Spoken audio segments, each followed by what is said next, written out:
नमस्कार, अपना बिहार देख रहे हैं आप। आपके साथ मैं हूं शिप्रा झा। बुलेटिन की शुरुआत करेंगे बड़ी खबर के साथ, और बड़ी खबर पटना से, जहां बर्थडे में शराब पार्टी हुई थी।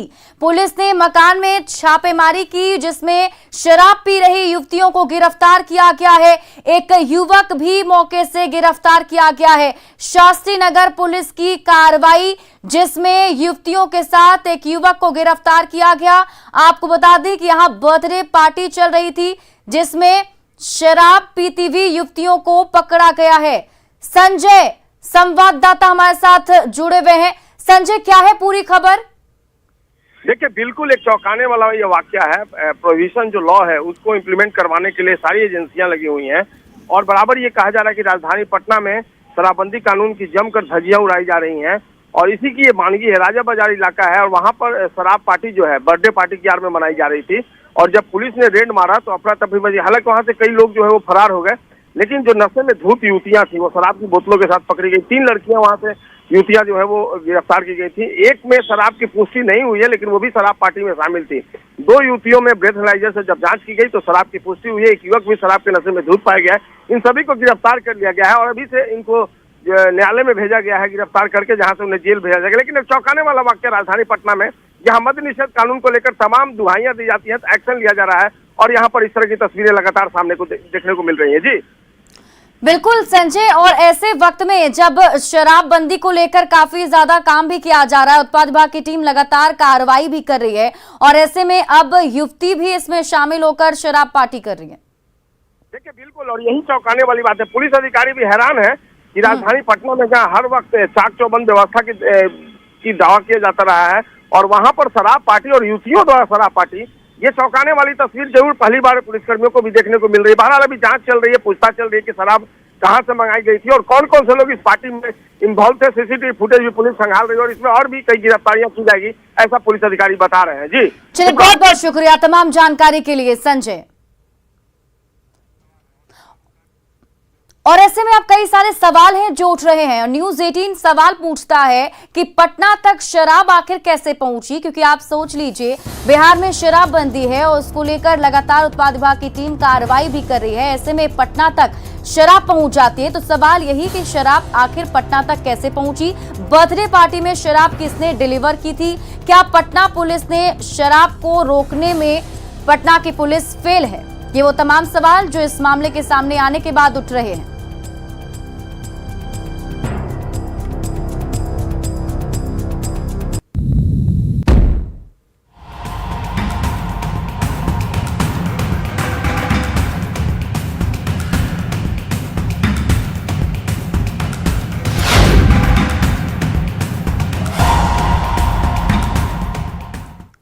और आज पटना लौटेंगे सीएम नीतीश कुमार। सीएम नीतीश कुमार आज दिल्ली से वापस पटना लौट रहे हैं। थोड़ी देर में पटना लौटेंगे। खबर है कि बस कुछ ही देर के बाद सीएम नीतीश कुमार पटना आ जाएंगे। आपको बता दें कि कल सोनिया गांधी से उनकी मुलाकात हुई थी। विपक्षी एकता पर बात नहीं बनी है। लालू प्रसाद यादव भी उनके साथ थे जब सोनिया गांधी से मुलाकात की हुई, और उसके बाद सोनिया गांधी से मुलाकात करने के बाद वापस अब पटना लौट रहे हैं सीएम नीतीश कुमार। सीएम नीतीश कुमार रविवार को ही डिप्टी सीएम तेजस्वी यादव के साथ हरियाणा गए थे, जहां फतेहाबाद में आयोजित रैली में शामिल हुए थे, जहां विपक्षी एकता का प्रदर्शन किया गया था। हालांकि उस रैली में ना तो कांग्रेस थी और ना ही तृणमूल कांग्रेस, साथ ही केजरीवाल, नवीन पटनायक और केसीआर की पार्टी की ओर से भी उस रैली में कोई शामिल नहीं था। इस रैली के बाद नीतीश कुमार दिल्ली गए थे, और शाम में लालू प्रसाद के साथ कांग्रेस अध्यक्ष सोनिया गांधी से उन्होंने मुलाकात की थी। हालांकि इस मुलाकात में फिलहाल विपक्षी एकता पर बात नहीं बन पाई, और सीएम नीतीश ने कहा कि कांग्रेस अध्यक्ष के चुनाव के बाद ही इस पर बात होगी।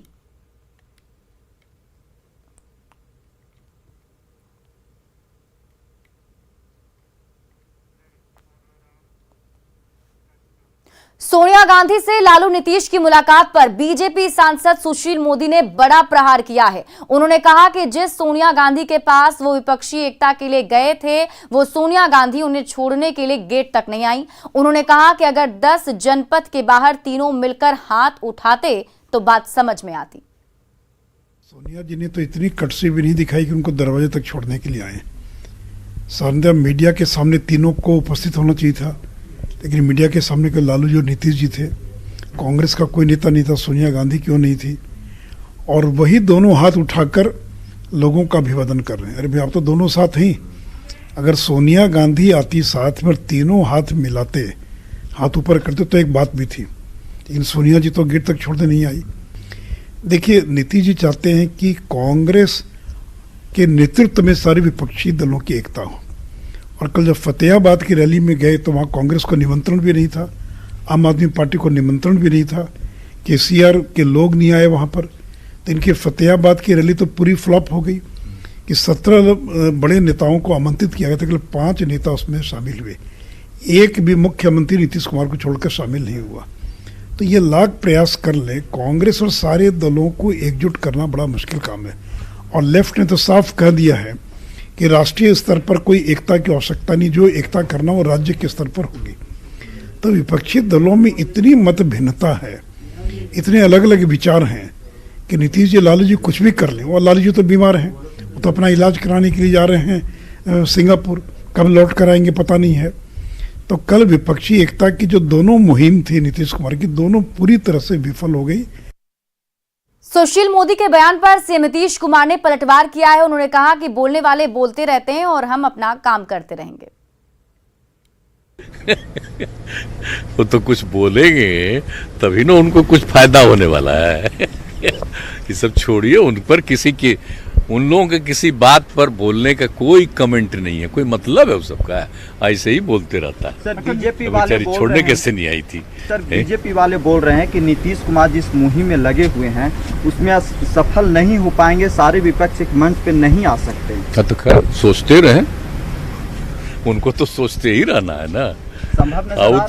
वो तो समझ लीजिए कि जो कुछ भी हो रहा है और जितने दल के लोगों से बातचीत हुई है, चूंकि खुद ही फोन किए हैं ना, सब लोगों से जो बातचीत हुई है बहुत अच्छी बात है।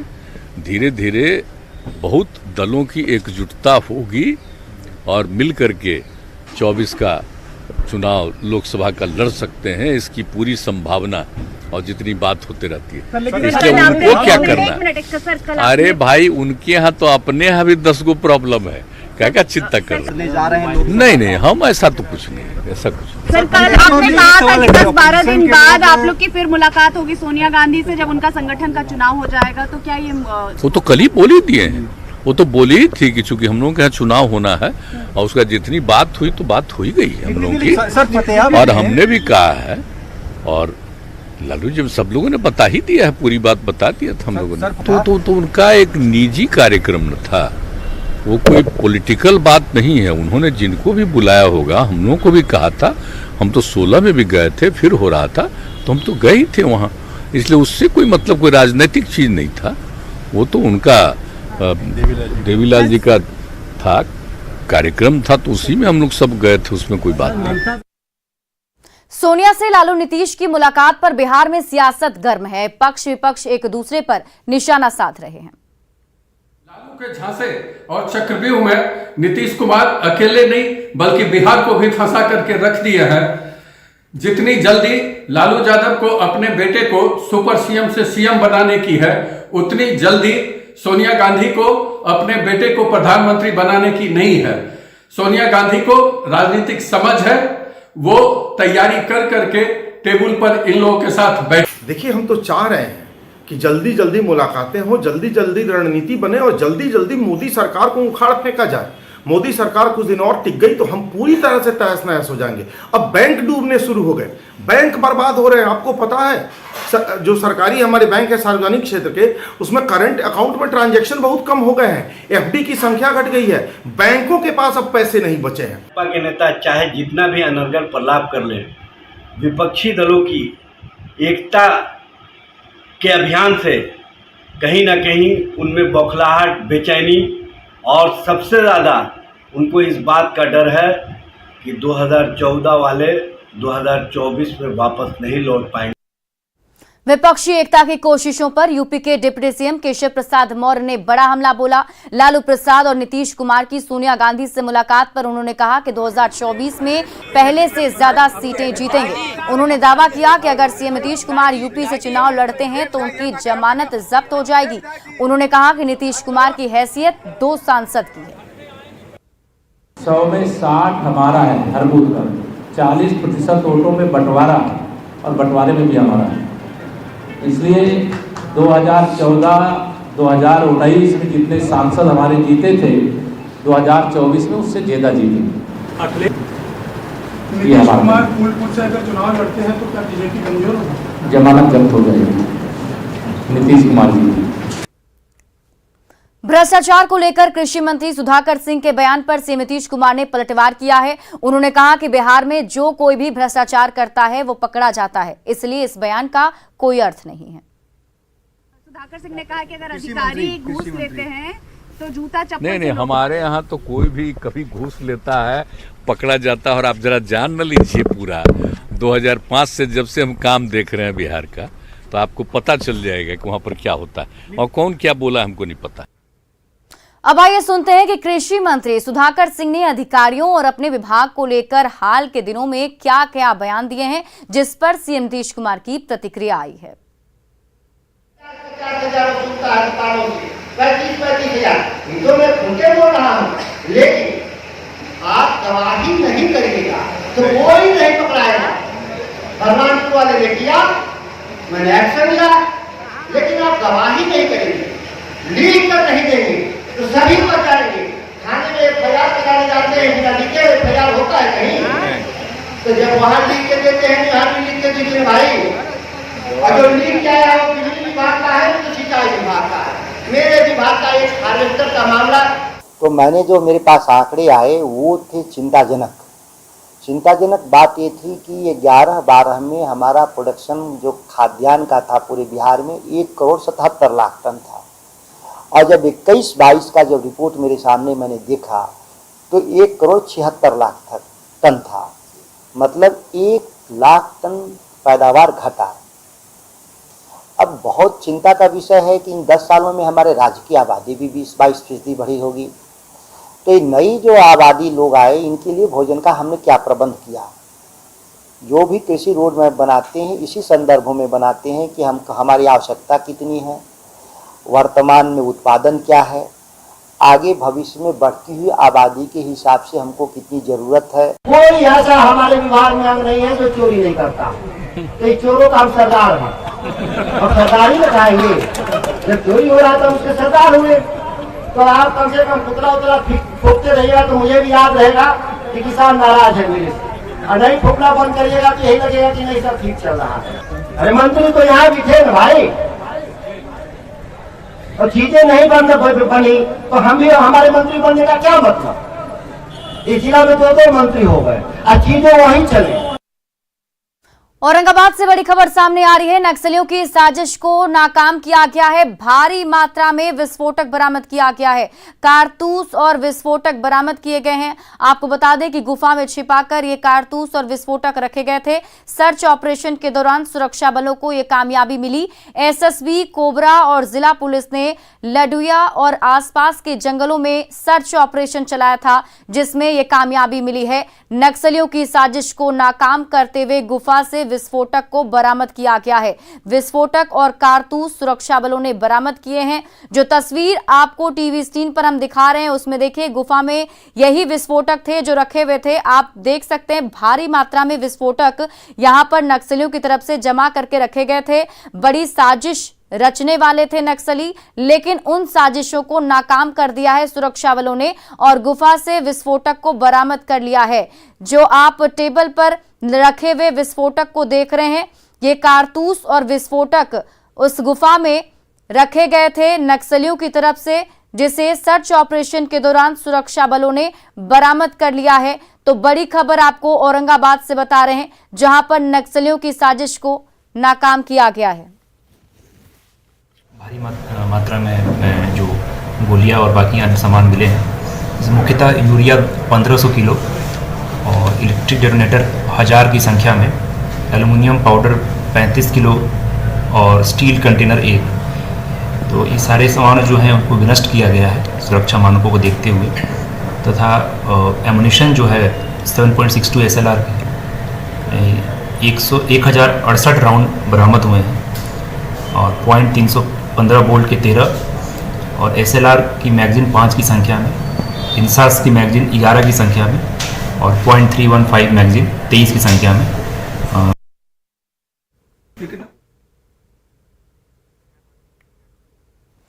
और संजय सिन्हा संवाददाता हमारे साथ जुड़े हुए हैं। संजय, क्या अपडेट है? जी, जैसा कि एसपी कांतेश कुमार मिश्र से जो हमारी बात हुई उसके मुताबिक इनपुट मिला था कि नक्सलियों पर का जमावड़ा लग रहा है लड़ुइया पहाड़ पर और उनकी मंशा है कि सुरक्षा बलों को निशाना बनाया जाए। इसी आसूचना के आधार पर टीम का एसपी ने गठन किया। एसएसपी और कोबरा और जिला पुलिस की एक संयुक्त टीम गठित की गई और ये टीम जब कार्रवाई की लड़ुइया पहाड़ तथा आसपास के जंगलों में, तो ये जो आग्नेयास्त्र हैं और विस्फोटक जो है भारी मात्रा में बरामद हुए हैं। जी, बहुत बहुत शुक्रिया तमाम जानकारी के लिए संजय। बढ़ते हैं आगे और दानापुर से बड़ी खबर आपको बता दें, फुलवारी शरीफ में बड़ा हादसा हो गया है। ऑटो पर तार का पेड़ गिर गया जिसमें ऑटो सवार 3 लोगों की मौके पर ही मौत हो गई। ऑटो में सवार कई लोग गंभीर रूप से जख्मी बताए जा रहे हैं जिन्हें स्थानीय अस्पताल में भर्ती कराया गया है और घटना के बाद से लोगों में आक्रोश है। हादसे के बाद सड़क पर जाम लगा हुआ है। ये एक्सक्लूसिव तस्वीर आप घटनास्थल की देख रहे हैं जहां पर ऑटो पर तार का पेड़ गिर गया जिसकी वजह से 3 लोगों की मौके पर ही मौत हो गई। कई लोग गंभीर रूप से जख्मी हैं जिन्हें अस्पताल में भर्ती कराया गया है। और तस्वीर देखिए, ये उसी ऑटो की तस्वीर है जिस पर सवार होकर वहां पर लोग जो है वो जा रहे थे, लेकिन उसी दौरान तार का पेड़ ऑटो पर गिर गया। और तस्वीर को देखकर आप अंदाजा लगा सकते हैं कि ऑटो के यहाँ पर खच्चे उड़ गए। पूर्णिया के civil surgeon doctor SK Verma के भ्रष्टाचार का एक बड़ा मामला सामने आया है। पूर्णिया के प्रमंडलीय आयुक्त गोरखनाथ ने अपने जांच में पाया कि सिविल सर्जन ने अपने बेटा, पत्नी, बहू समेत कई रिश्तेदारों के नाम से कंपनी बनाकर बड़ा घोटाला किया है। प्रमंडलीय आयुक्त ने डीएम के नेतृत्व में 3 सदस्यीय टीम बनाकर मामले की जांच के निर्देश दिए। अगर जांच में गड़बड़ी पाई गई तो सिविल सर्जन के खिलाफ बड़ी कार्रवाई हो सकती है। वहीं न्यूज 18 की टीम ने सिविल सर्जन से पक्ष जानना चाहा तो कोई जवाब नहीं दिया गया। सिविल सर्जन साहब का जो कार्यालय हमने सामान्य निरीक्षण किया तो सामान्य निरीक्षण के दौरान जो उनकी कार्य संस्कृति का हमने अवलोकन कर रहा था तो कुछ संचिकाएं जब मैंने देखी तो वैसा पाया गया कि कुछ क्रय की संचिका में जो वित्तीय नियम है उसका अनुपालन नहीं किया गया है। तो उसी में एक बाइक एम्बुलेंस के क्रय की संचिका को मैं देख रहा था तो उसका एग्रीमेंट में नाम अमन वर्मा था। तो मैंने अचानक पूछा कि ये अमन वर्मा कौन है, तो वहाँ बहुत सारे स्टाफ थे, बहुत कुछ और लोग थे, तो ये बोले उन्हीं का आदमी। तो उन्हीं का आदमी से मेरा मन सशंकित हो गया। और फिलहाल इस बुलेटिन में अभी के लिए बस इतना ही। आप देखते रहिए न्यूज 18 बिहार झारखंड।